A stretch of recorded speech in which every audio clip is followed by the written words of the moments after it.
games, over 76,000 yards, now 540 touchdowns. Drew Brees, take a bow.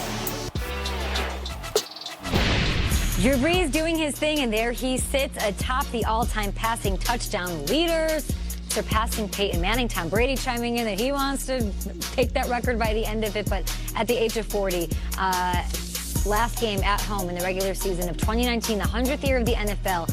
Really nice game, the most accurate game as well in NFL history. And joining us right now is a man who has over 25 years of experience in NFL front offices, instrumental in constructing the Patriots rosters from 2000 till 2008. He doesn't wear them, but he has 3 Super Bowl rings, a multi-time friend of the show on Good Morning Football, Scott Pioli. Hello, Scott. What's up, Scott? I love the applause. That's a nice touch. Nice touch. Scott, we want to talk ins and outs of the NFC and the AFC, but let's talk about Drew Brees a little bit, making some history last night, passing Peyton Manning, as we saw. What did you make of him in 2001 when he was drafted as a talent evaluator? Yeah, it was really cool because in 2000, I was out on the road a little bit. It was my first year with the Patriots. And I went to a few select schools. And I remember going to Purdue that year because I had my eyes on an offensive lineman. And went out to practice. And Drew, everyone knew Drew was a good quarterback. It was pretty early in the season. And Drew and one other player were unbelievable in terms of their leadership, the amount of fun that they had, how hard they worked, their work ethic. And watching him in practice, I was like, this guy's pretty good. But I couldn't keep my eyes off of this offensive lineman, Matt Light, who we ended up taking in the second round. You know, Drew was the first pick of the second round that year, 32 overall. And a couple of picks later, we took Matt Light.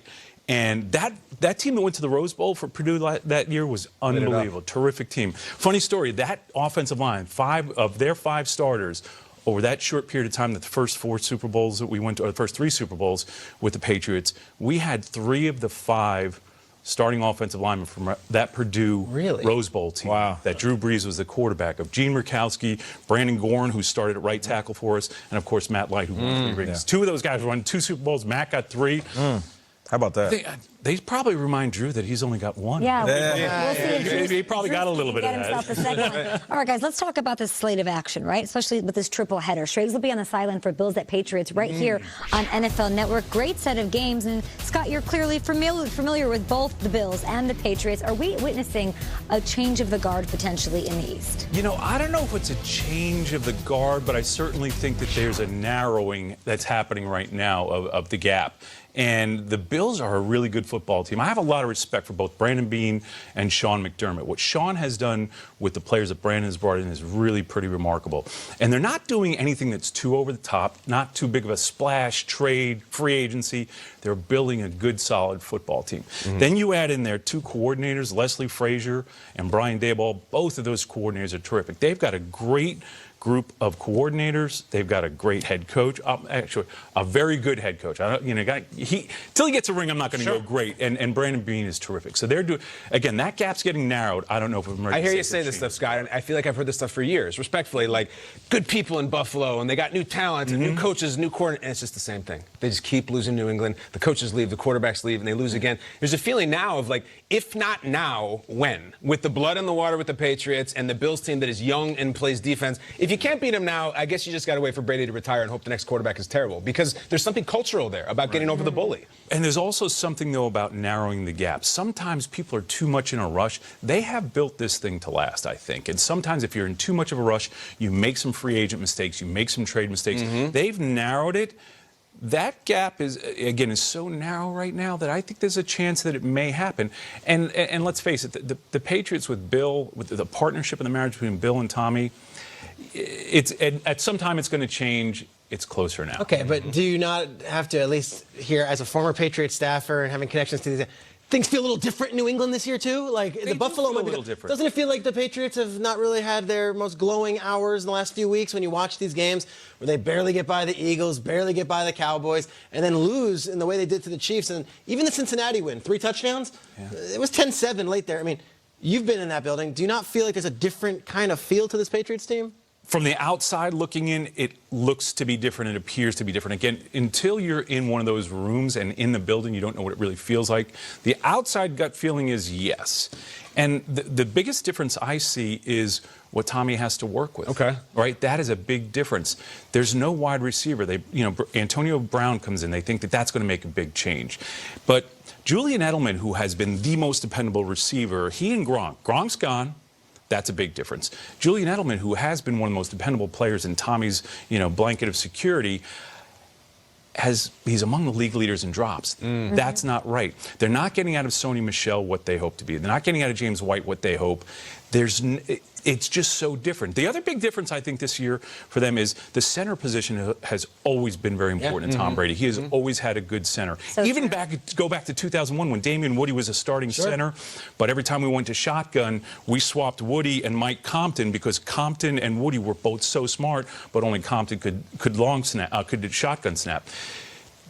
This year, without David Andrews, that is a huge difference because the center position is so important to the offensive line. They're now on their third center. That's what I heard. It was the number one issue, and I was up in Foxborough against the Chiefs. Nobody's really talking about it on national level, but it's the center. It's huge. The center is, I think the center is the most important part of the offensive line. Everyone talks about left tackles. Yes, that's important, but the communication skills, the intelligence, the importance of the center position, especially when you have a really smart quarterback like Tommy, who's going to check so many things at the line of scrimmage, that's the center of communication. We had a debate on the show. The Patriots or the field? The Patriots or the field in the AFC? Split.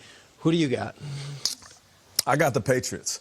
Just for the simple fact that until you knock them off in the postseason, I'm not going to doubt anything that I get it. The offense is struggling a little bit, but they're the best at self-correcting in the times that matter the most, which is the postseason. I'll put their coaching staff up against any other coaching staff, and it's not just about the players. I say it all the time. It's not about the players, the brights being too light. Sometimes these coaches get on that sideline, they stare across, and they look in the eyes of the man with the hood on, and all of a sudden their game plan isn't as good as it was in the regular season. It's a different ball game in January. The times that matter most, Triggs, are when they have the Chiefs in town and I'm in the crowd and they're getting booed 4 times because their offense can't do anything up against the Chiefs defense that never does anything when they're in Foxborough. It's a different team. Hearing you, Scott Pioli, say they're not getting what they want out of Sony Michel. They don't have the players used to have. This team is known for making players out of guys who are no names, for having guys like Chris Hogan come in and look like a Pro Bowl wide receiver. They're not getting that out of them because it's just different this year. And usually it's the opposite. They start slow and build up. To that point, they don't have the weapons. Like I think right now, Tom Brady's best weapon is Stephon Gilmore. I think he has Kyle Van Noy. I think it's the best defense Belichick has ever lined up. And he's won special Super teams. Bowls. And special teams. Yeah. They're great. So I still can't get off the ship, Scott. I know a lot of people are jumping off, but I can't. I'm not off the ship either. Here's the other thing that they do is what I've seen happen multiple times. You talk about them doing more with less. Part of it is Bill and Josh's, that coaching staff's ability to understand and know what players can do and what they can't do. This sounds very simple, and a lot of coaches say they do it. This organization, this coaching staff really does it. They accentuate the positive, they limit the limitations. So they put players in position to succeed. They're still in the process, I think, of figuring out exactly what guys can do and can't do. It's a little late. Yeah, is it fair to say Josh McDaniels is having a rough year? When are we going to see the magic I don't know here? if it's late because think about it. They're in the tournament. They're in the tournament. Yeah. They've got 3 more weeks, and then they may have a bye. They may not. Hey, never say never. I've never seen. Never say never with this team. We'll get back to a more this. scrutinized 11-3 team ever. We'll talk more about it. Scott Pioli, we're not going anywhere. We're going to be giving out some awards on the best moves around the league. Okay. And who takes home the crown, Kyle? Who takes home the crown? I'll tell you afterwards. Angry Runs had some controversy this week. There's also a non-human element involved in the contest this week. We've never had an Angry Runs quite like this. Is there a bird? What do we got? Might be. It's just Chris Carson in it every week. It's not him.